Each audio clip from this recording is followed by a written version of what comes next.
invitation hymn. It's number 261. If you'd like to turn to that and hold it, 261.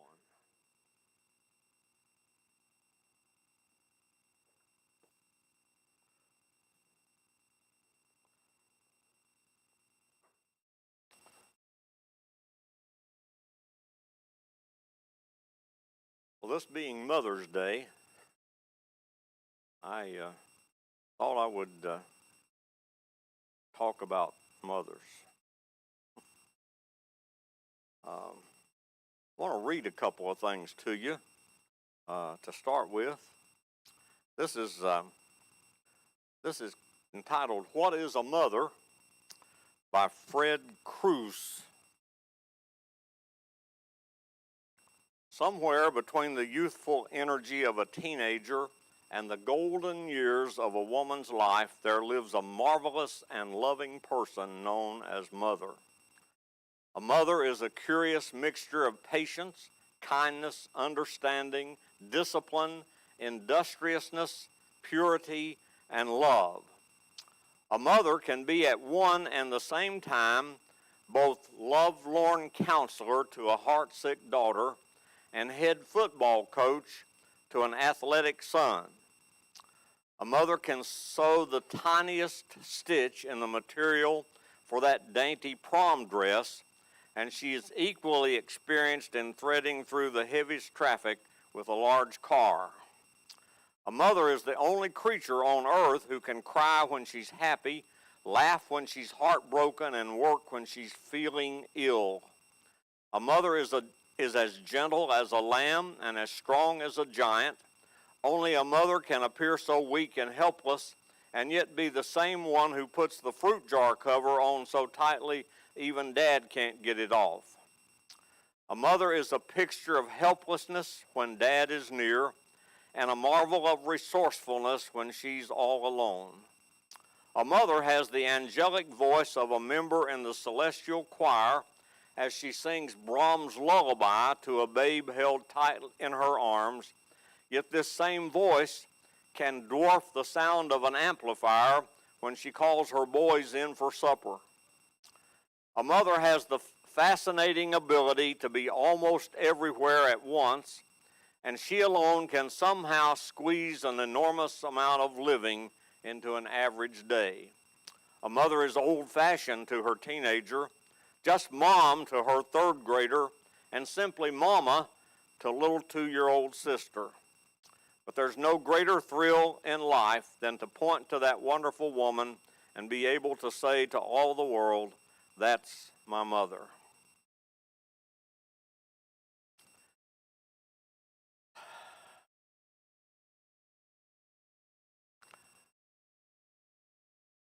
On the lighter side, this is written by a third grader. And it was published by James Dobson, Dr. Dobson, Focus on the Family and Family, whatever the new program is called. In the book, he published a book called What Wives Wish Their Husbands Knew About Women. And I really don't know what this has to do with that, but it's about grandmothers. So some of you will apply, some of this will apply to some of you. What is a grandmother? Third grader now. A grandmother is a lady who has no children of her own. She likes other people's little girls and boys. A grandfather is a man grandmother, and he goes for walks with boys and they talk about fishing and stuff like that. Grandmothers don't have to do anything except be there. They're old, so they shouldn't play hard or run. It's enough if they drive us to the market where the pretend horse is and have lots of dimes ready. That sort of dates this article. Have lots of dimes ready, or if they take us for walks, they should slow down past things like pretty leaves and caterpillars, and they should never say, "Hurry up." Usually, grandmothers are fat, but not too fat to tie your shoes. They wear glasses and funny underwear. They can take their teeth and their gums out. Grandmothers don't have to be smart, only answer questions like, why isn't God married? And how come dogs chase cats? Grandmothers don't talk baby talk like visitors do because it's hard to understand. And when they read to us, they don't skip or mind if it's the same story over again. Everybody should try to have a grandmother, especially if you don't have television, because they are the only grown-ups with time. That's a message to your parents as well.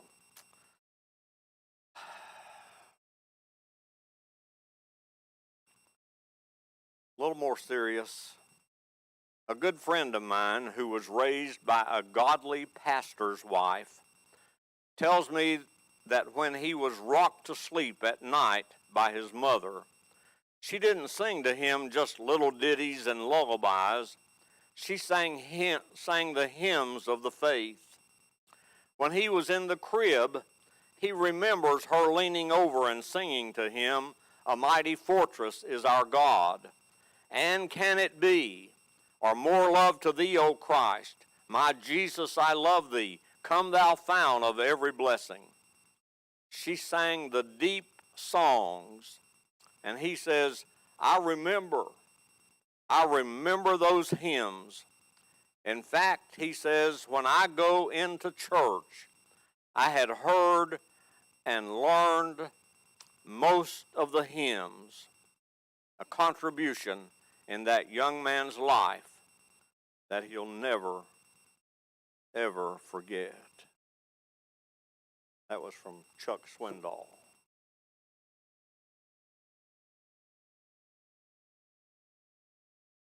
I want to talk about a lady named Jochobed.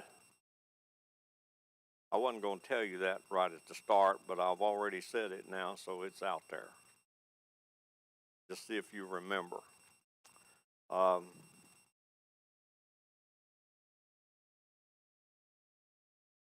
Let me read from the book of Exodus, chapter 2. Now a man from the house of Levi went and married a daughter of Levi. And the woman conceived and gave birth to a son. And when she saw that he was beautiful, she hid him for 3 months. But when she could no longer hide him, she got a papyrus basket, covered it with tar and pitch. Then she put the child in it and set it among the reeds by the bank of the Nile. And as his sister stood at a distance to find out what would happen to him, now the daughter of Pharaoh came down to bathe at the Nile, with her female attendants walking alongside the Nile.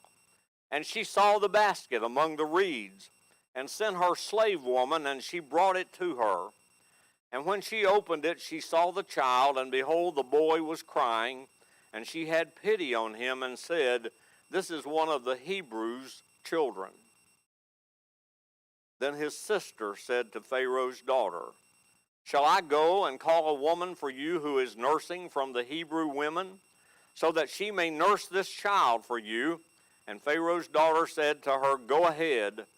So the girl went and called the child's mother. Then Pharaoh's daughter said to her, "Take this child away and nurse him for me, and I will give you your wages."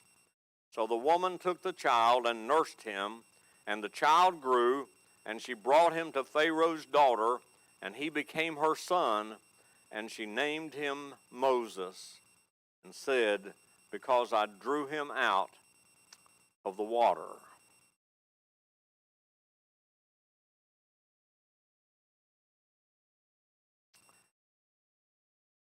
You know that story.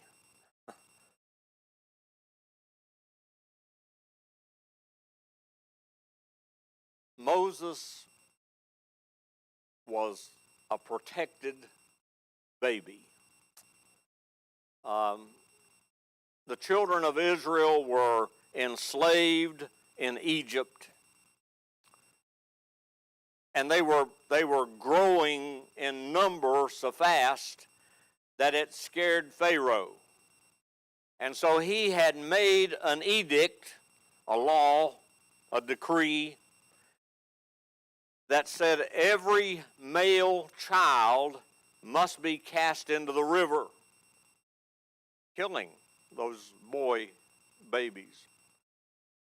But every girl you can keep alive. Now,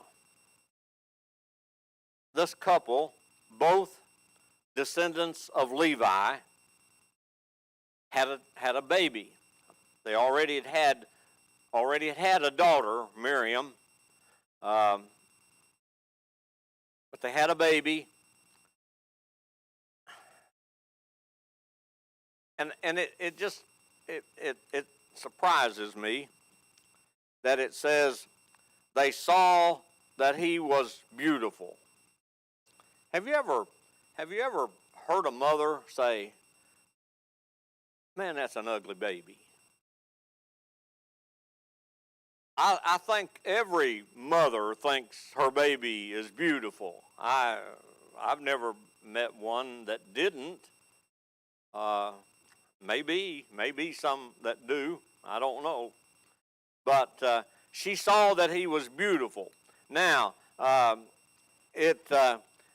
over in the book of Acts, where Stephen is making his defense, Stephen recounts this, and it says, talks about Moses being born. It says he was beautiful to God.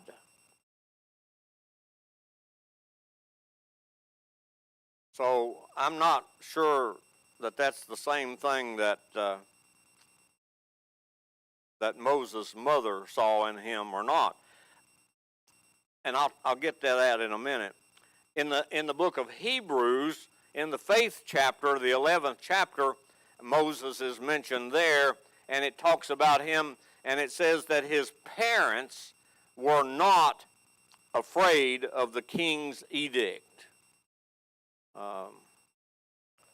Moses' father's name was Amram.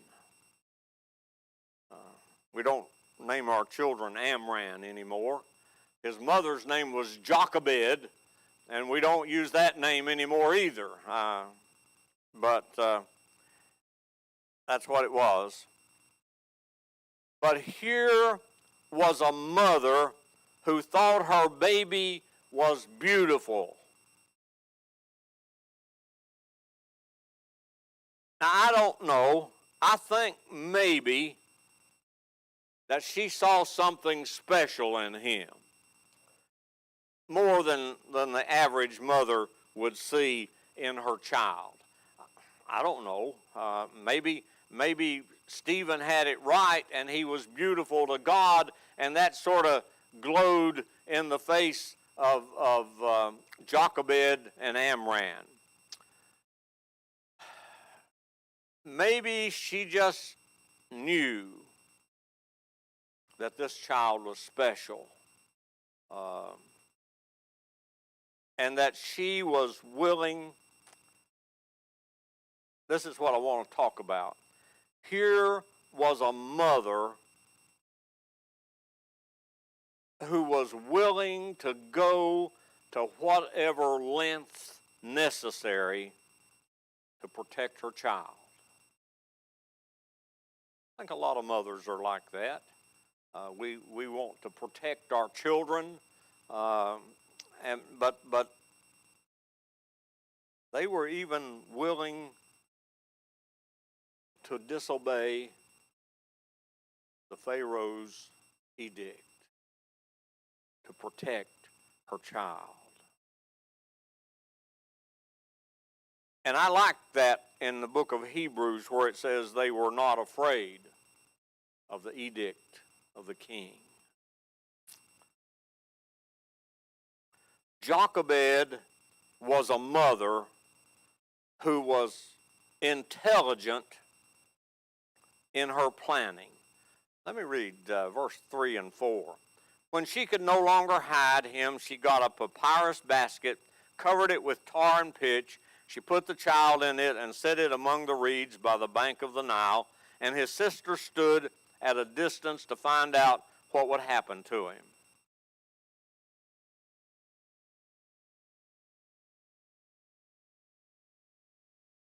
In effect, she did obey the king, that every boy must be put into the river. Well, she put him into the river, but she made sure that he wouldn't drown because she put him in a basket, a papyrus basket. Now, she also made sure that that papyrus basket would not sink because she sealed it with tar and pitch. I think if you go back and look at the story of Noah and the ark, when he built the ark, that's what he put on the ark, tar and pitch, to keep it from sinking so that it would float during the flood. She secured the basket to keep it from leaking so that it would not sink. Second thing she did was she put it among the reeds in the river. If she'd just put it out in the middle of the river, it would have floated on down with the flow of the river to wherever the river came out, and to whatever larger body of water that it emptied into. But she put it among the reeds so it would stay right there in the vicinity. And the next thing she did, I think she told Miriam to stand guard. You watch this basket and you see what takes place and see who gets it.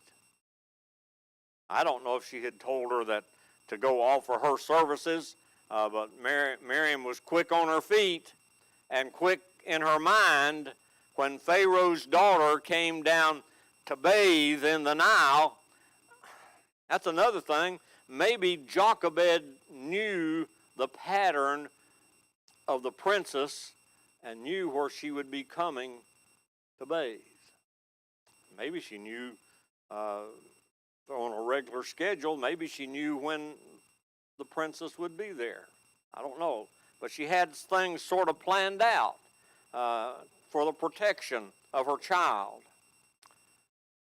When the daughter of Pharaoh found this baby, she knew that it was a Hebrew's child.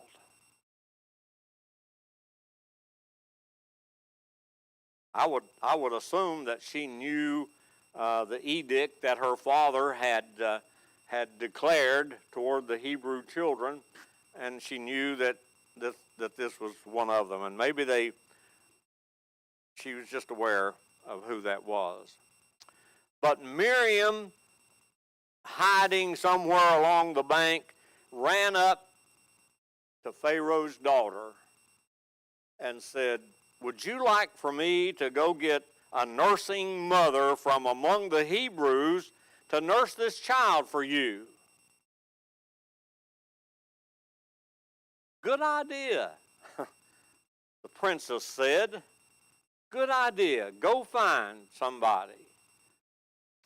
So who did Miriam go get? Her mama.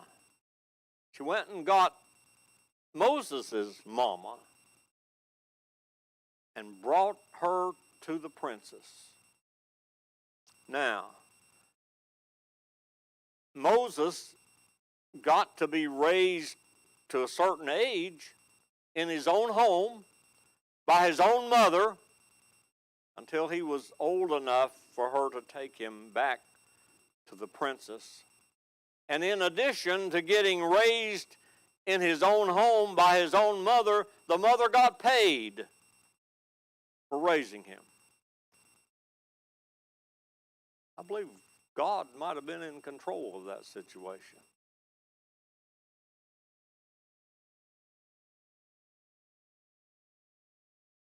Moses, I think, was raised in that home. I don't know what age she brought him back to the princess.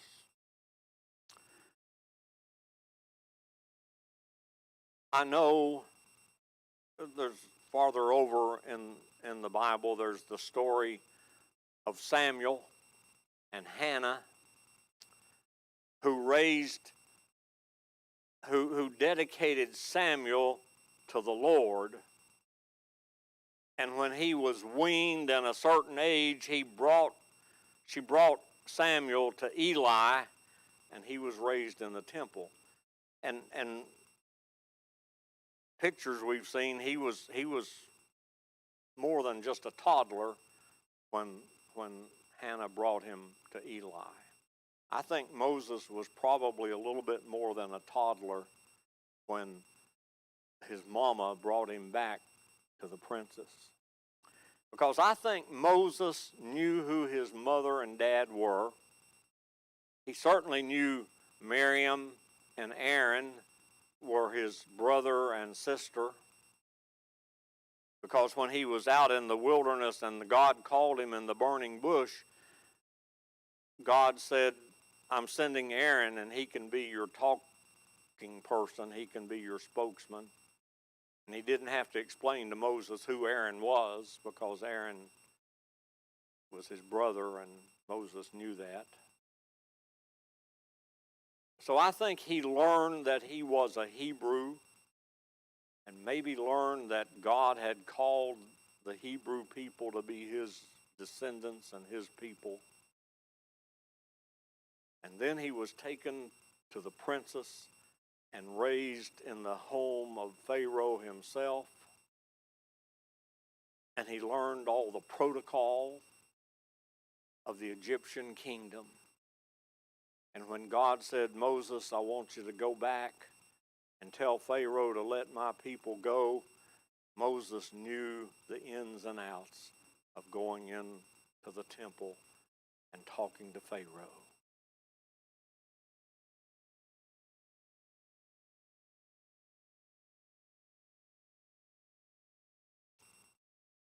Moses was raised by a mama, I believe, who knew that this child was special.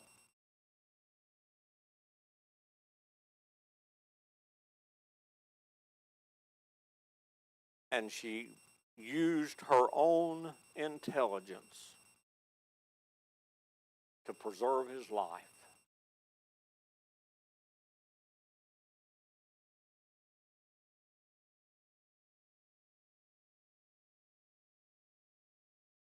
We don't hear enough about Jochobed.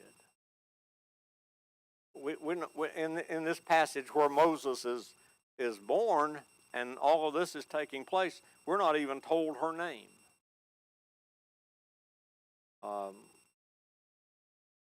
We have to look it up in different passages where they're listed in genealogies of the descendants and ancestors of Moses. Jochobed and Amram. I think she was a good mother to her family and to her son. And Moses, we know, became the great lawgiver.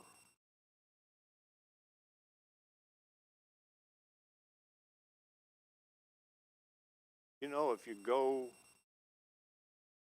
to Washington, D.C., and into the Supreme Court building, it's got around the top the lawgivers, the ages, and it's got Moses up there holding those tablets of stone. In our world today. And it all started because a mother was ingenious enough to preserve the life of her son.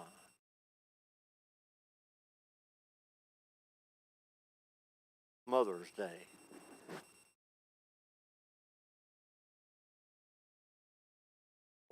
what a design God made when he said, the two shall become one. For this cause a man shall leave his father and mother and shall cleave to his wife, and they shall become one. Children shall be born. Didn't say it exactly that way. But he created mothers to raise children into his likeness. Let's pray. Father, thankful that we have a day that we can set aside and say, this is Mother's Day. Help us to remember, and help us to rejoice. Help us to give honor. And then help us to be the kind of examples our children need to see in this world today, that we might bring honor and glory to you. I pray in the name of your Son, Jesus. Amen. We're going to sing a closing hymn. It's number 261. It says, Trust and Obey. Maybe that's a mother's theme song. I don't know. Trust and obey. Let's stand and we'll sing 261, 1, 2, and 4.